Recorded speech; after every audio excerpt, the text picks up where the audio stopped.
order this workshop of the City Council on January 24th. Let's stand for a moment of silence in the Pledge of Allegiance.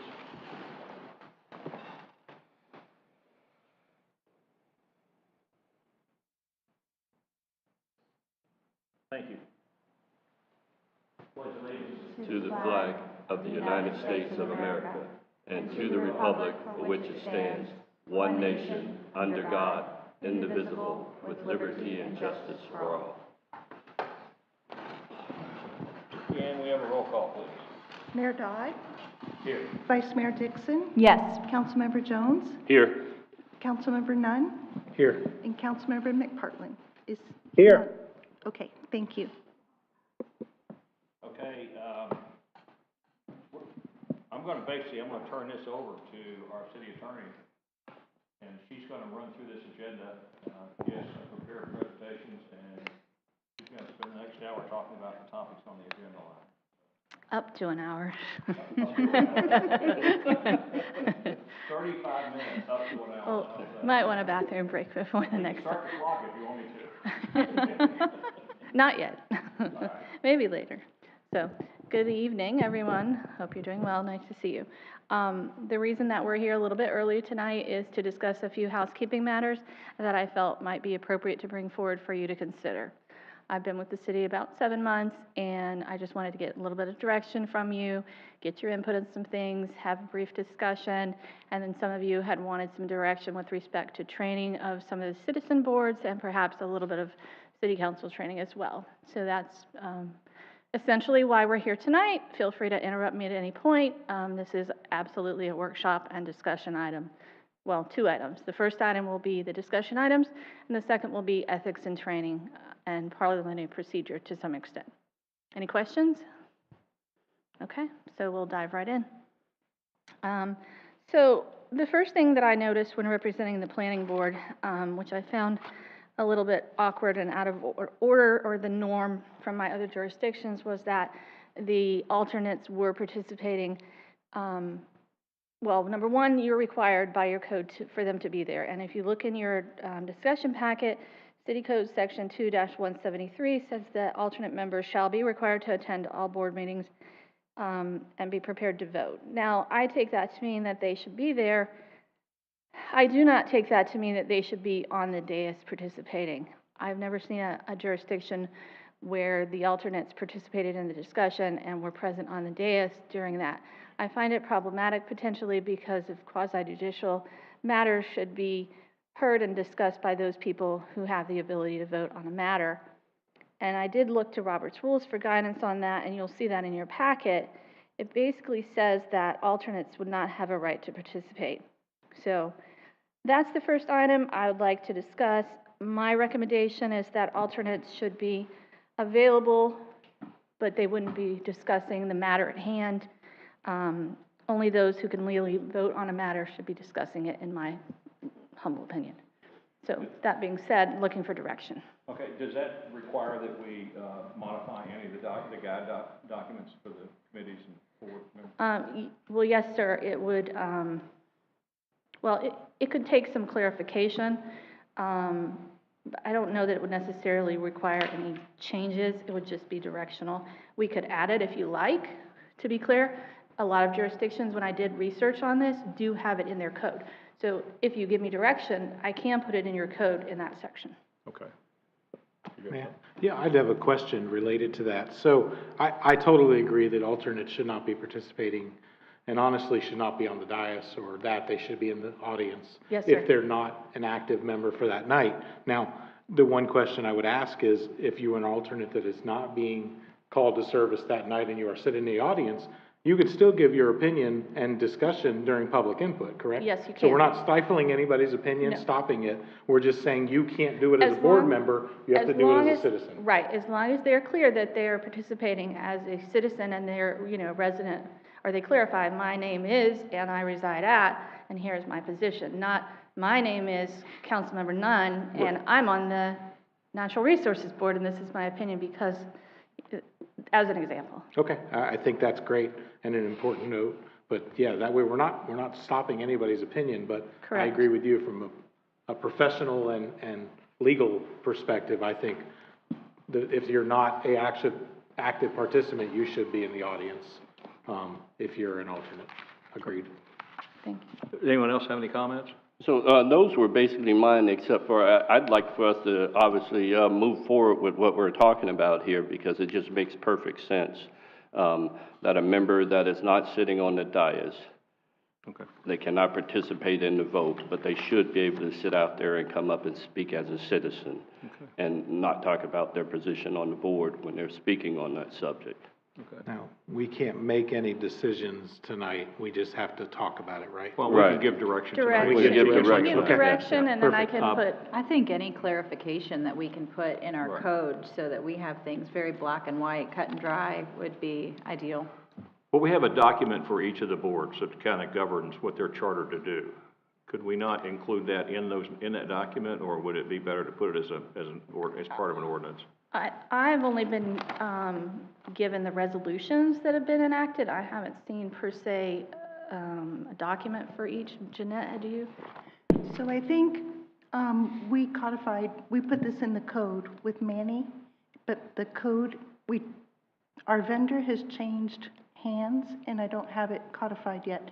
So if you would like to change it, I would like to change it in the code, just to all right. keep things squared away. So I guess the answer from, Jeanette has given me the resolutions and stuff that have been enacted, but I've never seen like a packet in other places they've adopted per board, like a planning board rules of procedure. Well, I have a book that I got when I first joined the council that has each board, and it has a little bit of information about what the board does and so forth. Is that? Yeah, I haven't seen it. The boards, some of the boards have separate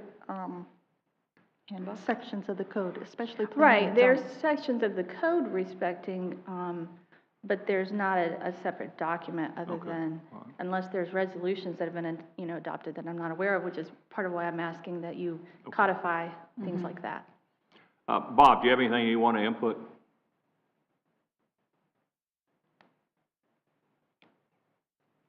Okay. It sounds like there is a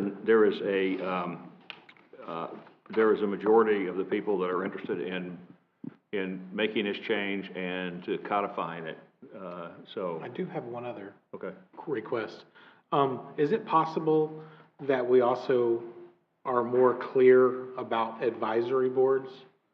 That advisory boards don't make decisions, they make recommendations? I think that's an important clarification. I think that's in the document that Manny did. Yeah. We need to get Okay. that out and look at it. That's actually in that document. I know like Yeah. the police union, Pension board. pension board is not an advisory, they actually make Yeah, decisions, but most of our other boards are advisory board. I just think it needs to be clarified, especially when we have new members joining, if they are gonna be signing anything, or Well, that just, could- it's important, I think. Because the document that Manny did actually has a breakdown of different agenda layouts for each of the boards based on what they do, whether they're advisory or whether they're making decisions, like P&Z has one layout and so forth as others, and it talks about whether there is public input allowed or not allowed, so forth, so.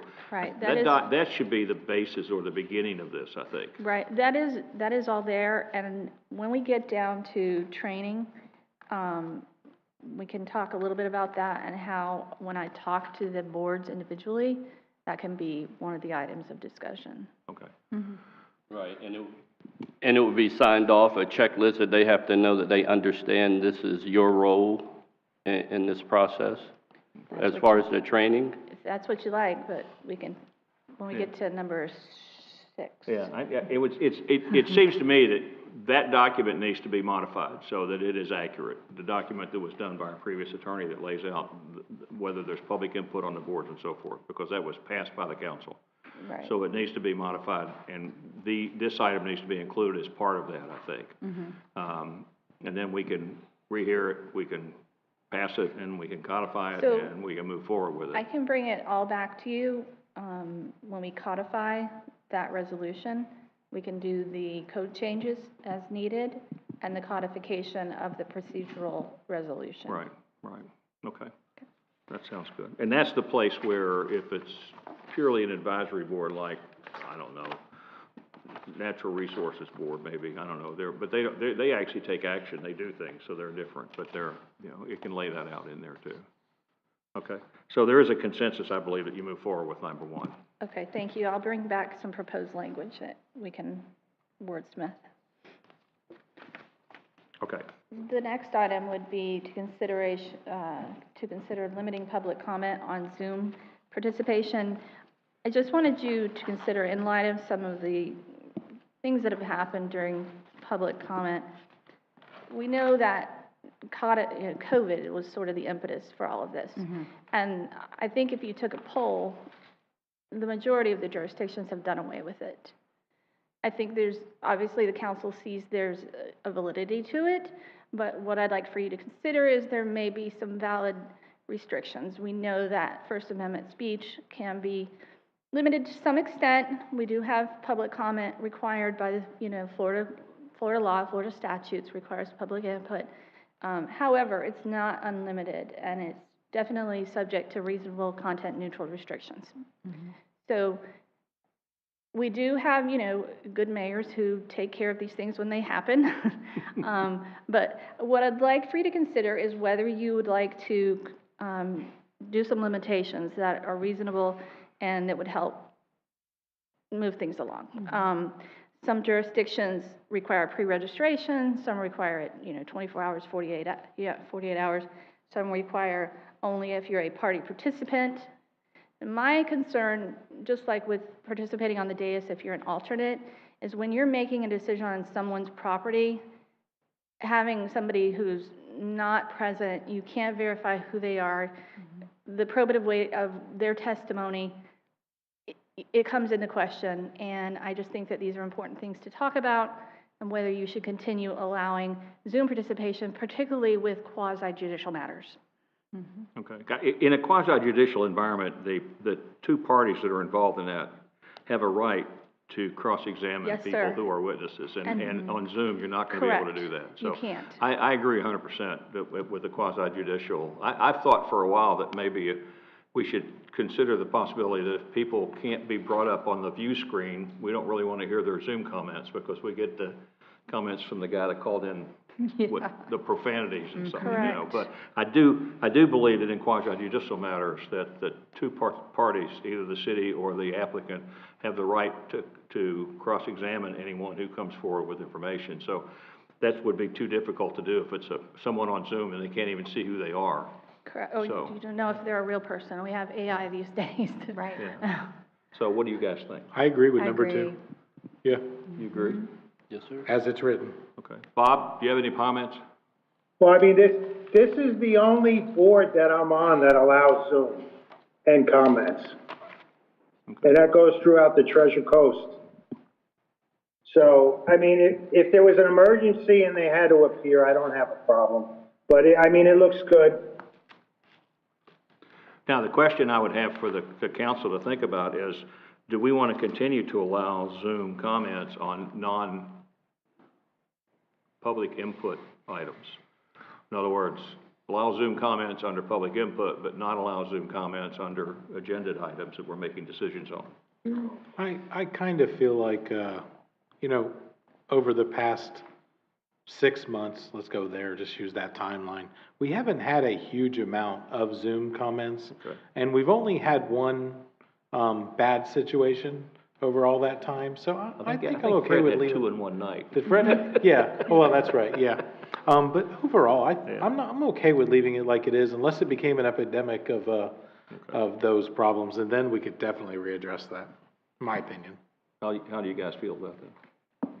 I personally don't feel it's necessary anymore. To me, if you have something to say that's important enough to you to even put it for public input, you should be able to drive down to City Hall, our town is small, and bring it up in front of us. Fred? No, there's been some things that come in on Zoom and you don't know who the people are, and that is one of those things that disrupts when you don't know who it is. There needs to be something, either we don't allow that or we just continue down the trail that we've been on, and I don't see us staying on the same trail we were on, so I see us moving forward. And again, the statement was made about AI as well, when you have people on Zoom, so it could be almost anybody with any avatar or whatever, so I'd like to see people here in a quasi judicial manner, so.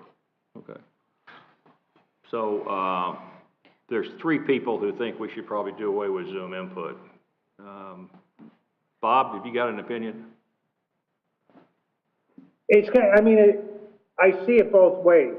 You know, I would be happy with because there are certain people who come to the meeting, all of a sudden they have an emergency, they wanted to speak on something. So, and I agree with, if it was important enough where you had to come down to City Hall and say it, but if you had an emergency come up, kind of like I do right now with the plumber, is to be able to participate. But I think there should be some sort of pre-registration. So then that combats when we have, you know, we had those comments, however, a month ago, 2 months ago, happening. Because like when they Zoom in and you ask any Zoom input, we really don't know who the person is. Although we do have a couple of people who Zoom in regularly that do participate.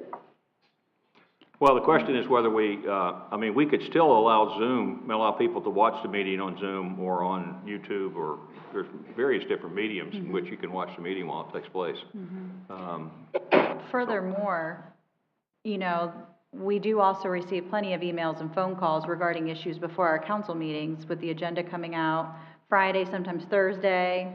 So it's not like people still can't have their voices heard or their opinions presented to us. So I understand, and we do. We have several people who come up frequently.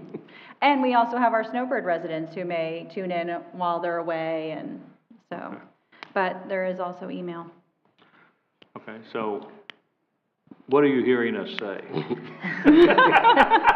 Mixed bag. Yeah, I know. Mixed bag.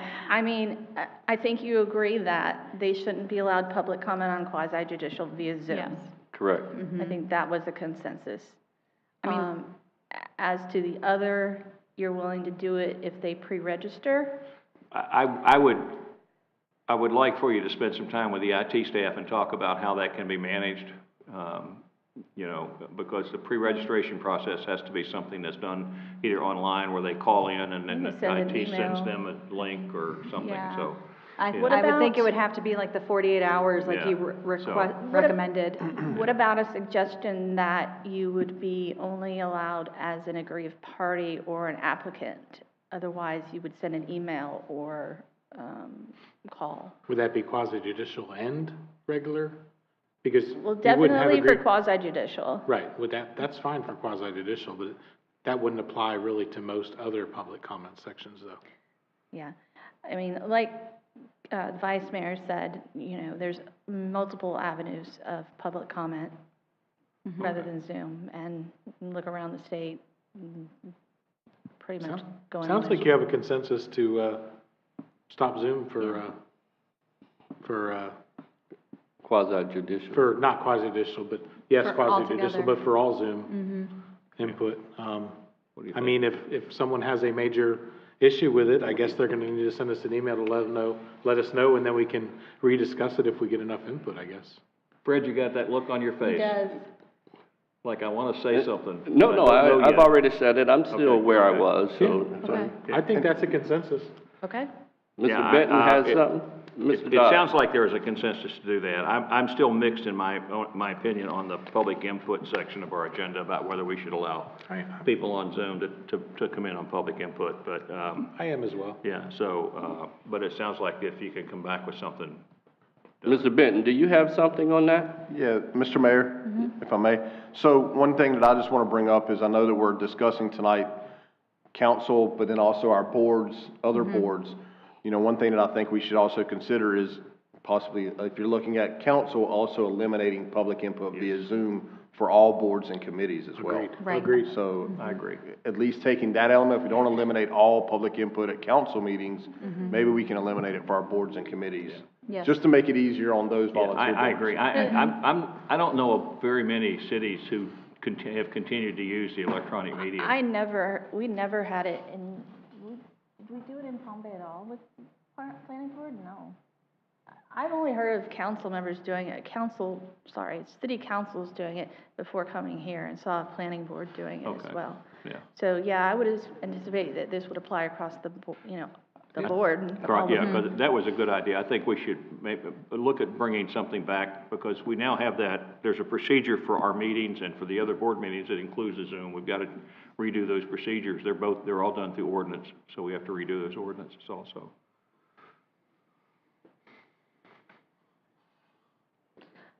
That's now 10 more ordinances for you. Sorry. Yeah. The nice thing is you don't have to do this for 2 weeks. Yeah, advertising too. Okay, so then, I think I'm clear on that, Okay. mostly. The next item would be considering whether we want to implement speaker oath cards. Not with respect to public input, obviously. However, it does help, when you have somebody come up, they're coming up, and half the time they forget to say their name. They definitely don't always say where they live, or where they're from, or who they represent.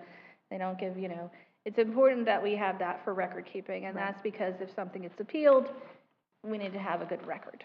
Would you recommend that they have to fill those out prior to the time they're allowed to speak, or as they come up to the podium? It can be done before, it can be done right after, it just needs to be submitted.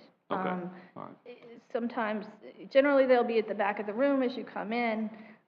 We can have extras, you Okay. know. Yeah. It just helps, and if you look at, it takes away the whole, everybody stand up and let's be sworn in thing, Yeah. too. So are we referring to quasi-judicial, or are we referring to all Yes. public input? No, you don't want to swear them in for I public didn't, input. no, I just don't. So we don't need quasi-judicial. we don't need a oath card for anybody except a quasi-judicial situation. Well, only if they're sworn in. You- And you're sworn in. Anybody Correct. that's sworn. I mean, you can ask them to fill it out, just for talking. They're not gonna, they don't have to, though. Okay. You can't require it, just like Well, a that public gives a record. good record of the meeting. Correct. Does anyone Yeah. have any problem with that? No. I mean, we No, can, and actually, yeah, no matter what, it should be done before they begin Agreed. speaking. Whether it's done prior to the meeting or when they come up, it still should be done Yeah, we don't before want it they after start in case they speaking or forget. testifying, I should say. Yeah, we can So- make an announcement prior to that quasi-judicial that they have to fill out the cards before they speak, so. All right, okay. Brian? Okay. So then consensus on that? Yes. Bob, are you okay with that? Yeah, that's fine, because it's just the quasi-judicial that they gotta fill out. Correct. Yep. Okay. Number 4. So number 4, we've had a few instances recently with some board members and a little bit of discussion potentially on what the procedure is for the council if you wanted to remove a board member, what kinds of things you would remove a board member for. So I just wanted you guys to have a discussion on what, currently the situation is and whether you might want to change it. So currently, you have it in your code, it's Section 2-172, removal. Essentially, your code tracks the Florida statutes, which is a great thing. However, it limits you a lot. You might want to consider having the board members more, so to speak, at your pleasure. And you can do that. So that's what I wanted to bring forward. Obviously not, for any illegal reason, removing them, but you can have, you can base it on the beginning of the year, you can base it on, certain instances, but I think it's worth taking a look at your ordinance or your code and deciding whether you want to basically give more power back to the council. Okay, my preference would be, and it's just me, okay, speaking, but my preference would be that the chair of the board submit something to the city attorney requesting that the council review an individual board member's participation, and that you present that, the council presents the facts, because I don't want to get caught up in a situation where I want to get rid of them because I don't like them. Right. So I'd like to see some investigation done as to what it is that is causing that. No, and I'm not talking about where they miss 4 meetings. I mean, if someone misses 4 meetings, I believe we're covered with that. I think we can get rid of them. If we're not covered, we should be. But, There's just a whole lot of due process Yeah. in here that's not needed. and I would like to, I think it's appropriate to simplify it. The chair of the meeting can send a request to the city attorney can then investigate that and But bring it to council, and then council at their pleasure can make that decision. But does the chair always know what's going on? I mean, Well, if the chair doesn't know what's going on and not doing a very I mean, good job, maybe we if it should talk about happens- them. Well, like, for example, a board member that speaks out of turn at somebody else's board. Okay, then the chair, all right, I understand what you're saying with that. So a board member, and we've actually had this happen in the past, a board member gets up and says, I'm a member of this and I don't like that. I would like to see some investigation done about the free speech ramifications of that. In the training for these board members, they should be told point blank, unless your board is meeting, gavel to gavel, you have no representation for that board. Correct. It's that simple.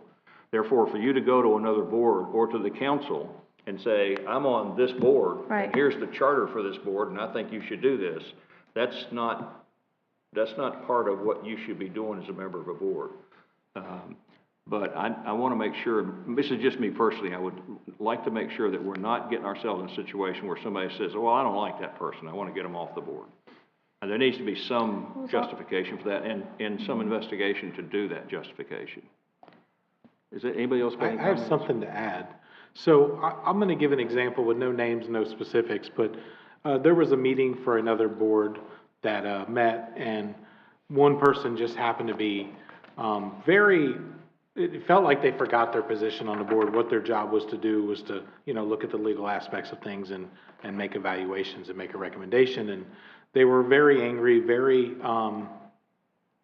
negatively questioning an applicant, just going after them. And then after that, they denied it based on the facts, which they should have denied it. That board member called me. I'm not sure if he called any other council members, and that board member screamed and yelled at me, cussed at me, and told me, how dare you go against what I decided? And to me, I felt like, and he resigned, so it didn't make a difference, but to me, it felt like if that person would have stayed on the board, it felt like they lost their place on what their job was in that board, and there needed to be a review of their position on that board and possibly be removed from the board for the situation. But there has to be some recourse for those type of things. Sometimes it could be the chair of the board that could be the problem, so the chair can't always be responsible for reporting the problem. Now, I know our attorney is at some of the meetings, and maybe they notice things that they think are out of order, and I guess maybe that could be an alternative method of bringing a situation to us as a council. But I think if we're appointing them and there are situations where we as individuals might feel that they have lost their way in their position on that board, I think we should have the opportunity to at least bring it to council and say, or, maybe we first ask the attorney to do an investigation to make sure there's nothing further, but I think we need to at least bring it for a discussion. I just don't know. It's an uncomfortable situation. It's kind of like other things we have to do. Sometimes they're just uncomfortable situations, and I don't know how we get past that. I just don't think that, I don't think it's my place as a member of the council to react to a phone call like that and come to council and say, get rid of that person. And I will tell you point blank, as a full disclosure, that happened to me when I was a chair of the Planning and Zoning Commission. A council member wasn't happy with something I did and went to the council and tried to get me kicked off the Planning and Zoning Commission. And I fought it. I stood up. I fought it. It was a 3-2 vote for me to stay on the commission. And if there had been a true investigation, which there wasn't, if there had been a true evaluation. So in a case like that, I don't see that it would be inappropriate for that council member to go to the city attorney and say, this is the phone call I received. I'd like some investigation done. And if the city attorney feels that there is justification for making a move, then we can deal with it. But I don't think that, I just tend to not want to deal with the punitive, is that the right word, yes, side of this. I mean, if a member of a board is unhappy with that the council make a decision, then that board member should not have called a council member and done that. That's inappropriate. And they should be told that's inappropriate. And they can be, and quite frankly, those things should be done through the city attorney's office. Because that's the way the city represents those things, in my opinion. What do you guys think? Yeah, so, That's why we need to I know, right? And Okay, make some which more one cut and wants to dry speak details. first? So don't we already have it in our code or for our boards that, a member of council who appointed someone to those boards, that they can come to the board and ask them to be removed without cause, but you have to have a supermajority vote? The only board that we, as individuals, appoint people to is the Budget Review Board. Everything else is voted by the entire council, so it'd have to be the Right. entire council It'd that have makes to that be- decision. It just Right. says Yeah. four members, supermajority.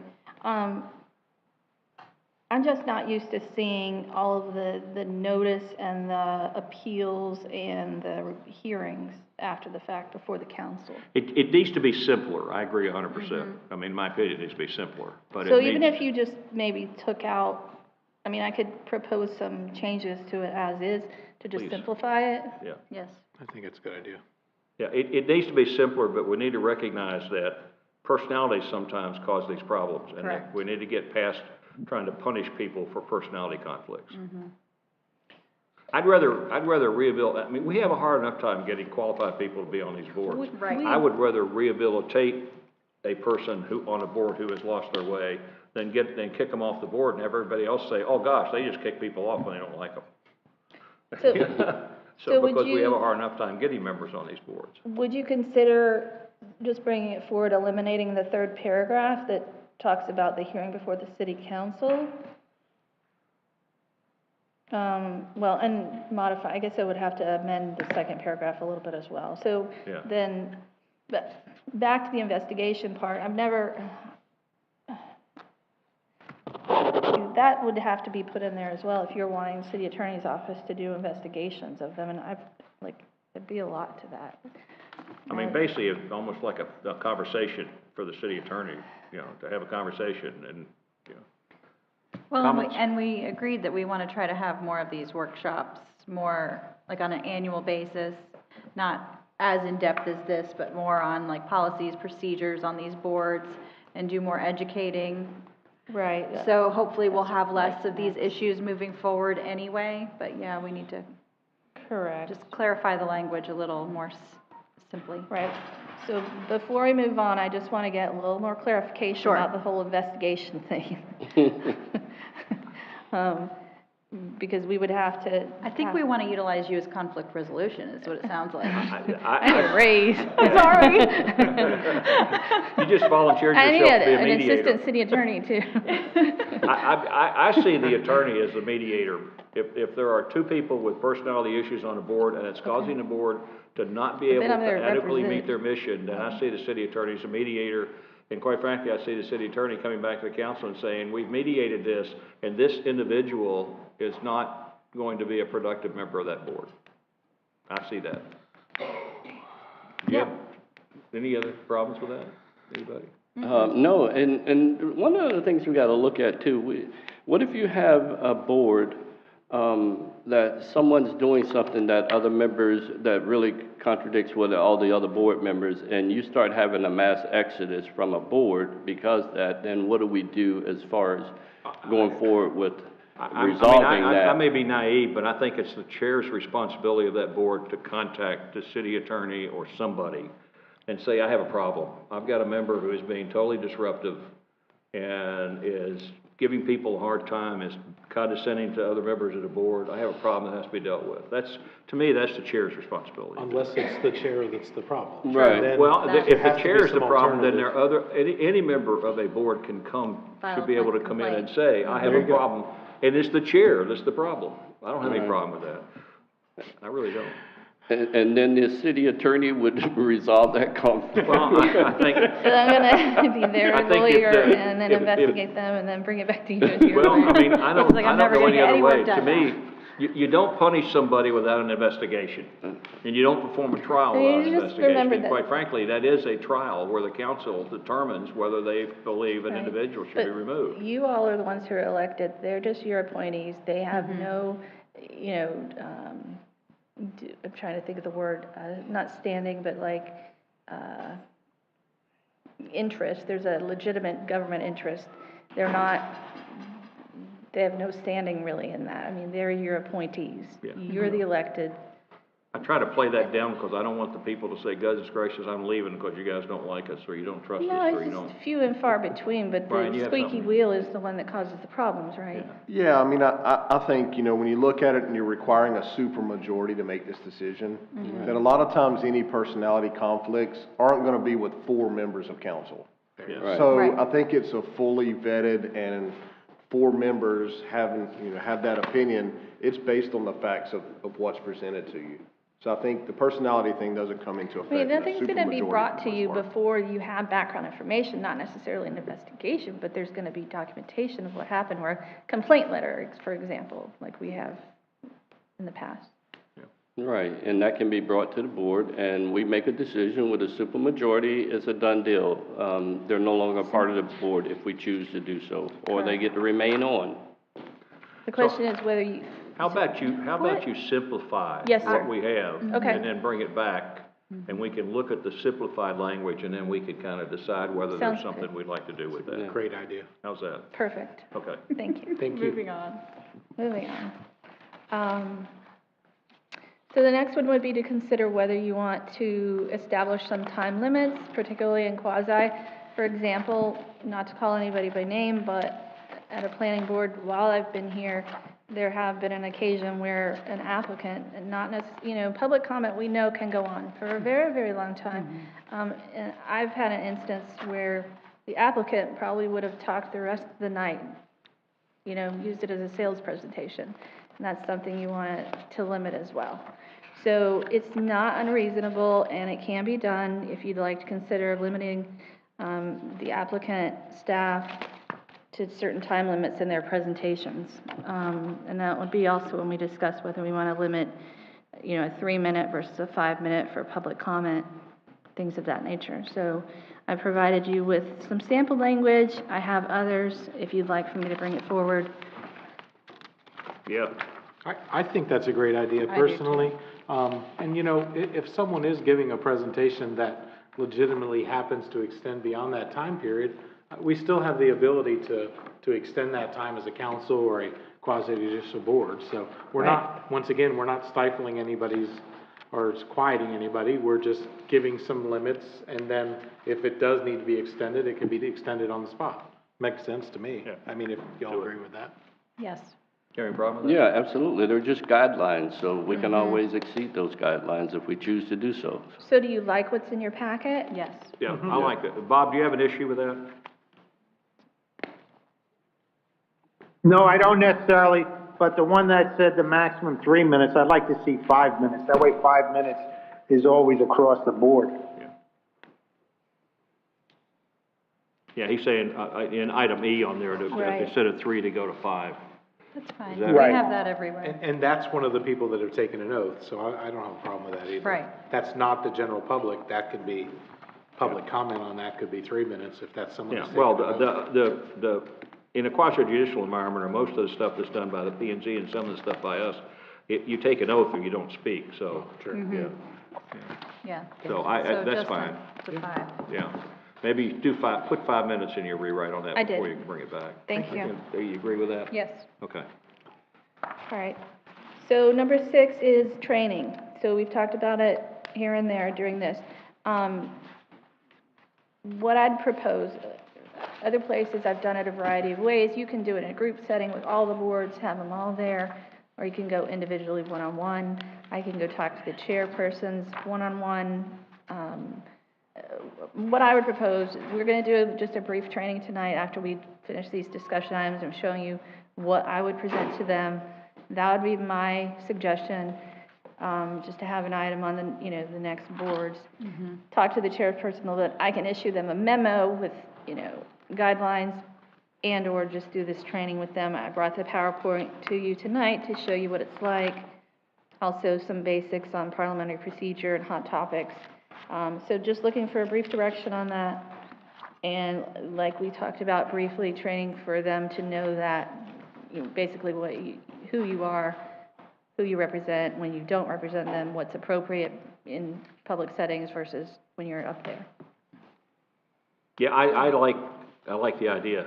There needs to be a separate training session for the chair people of these groups, so they understand how to, I mean, I've watched some of the boards, and the chairs get kind of carried away sometimes, and don't kind of control the meeting to the agenda and some stuff, so.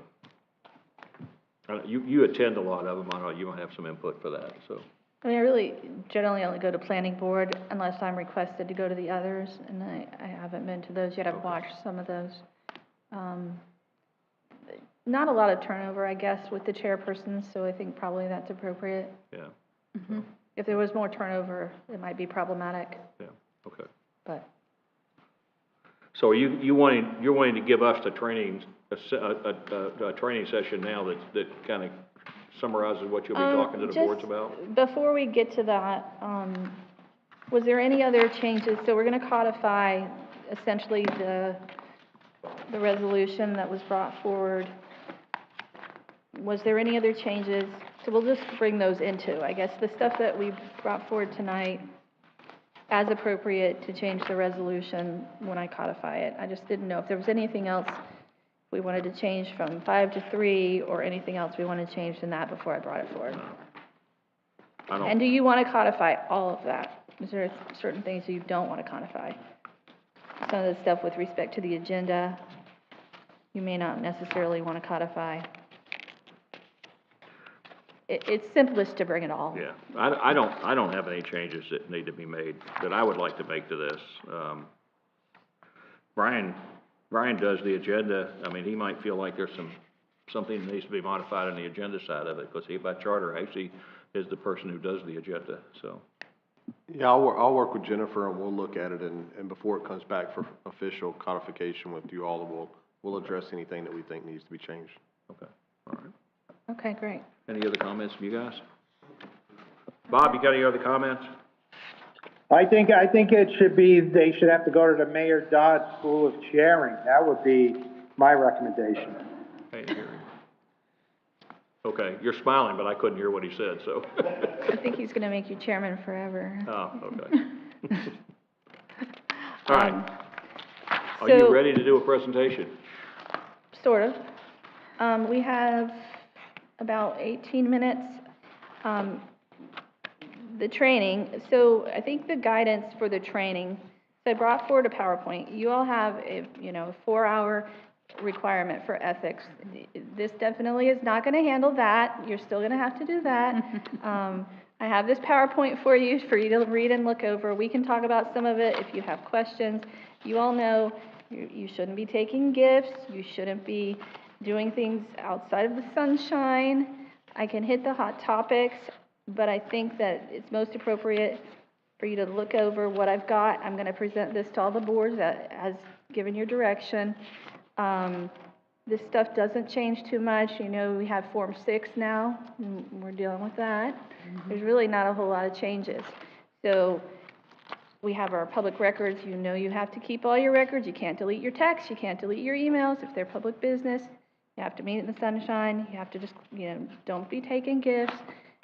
Don't talk about items that are coming before you unless you disclose them.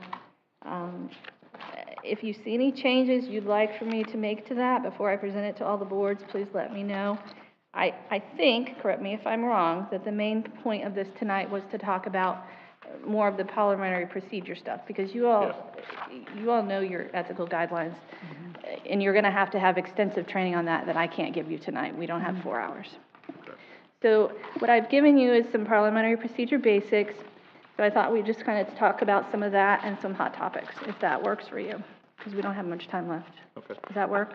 Yeah, that does, and I believe the Florida League of Cities, I think, is beginning to include social media under their ethics training. Right. And we under could- their public records training and Right. under their sunshine law training. So- And so I think it might be appropriate to do One some of stuff our, with that. yeah, one of my hot topics is that, social media.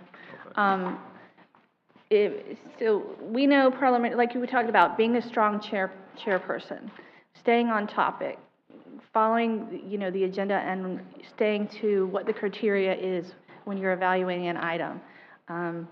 So what we do is we have our agenda, we read what's going on, there's talks about consent items, this is a good outline, I think, for the other boards to have as well. And it talks about our ethical requirements, when you can vote on something and when you shouldn't. If you can't be fair and impartial, that's also another instance. But otherwise, you should be present and voting because you were elected to be here. So as for the hot topics, so those are the main things that I think you guys wanted to talk about. So one of the things was potentially a board member. When you're on a board, do we have this? We don't have this on the thing. Just because you're on a board doesn't mean you're entitled to gifts. We're obviously not going to take gifts from somebody.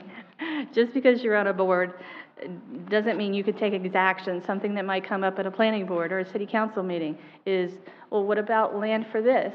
Those are things we can't do. Right. Just because you're on a board doesn't mean your kids should get jobs. That's nepotism.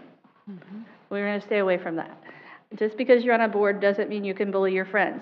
Be nice to each other, your colleagues, same as on planning board or any other board.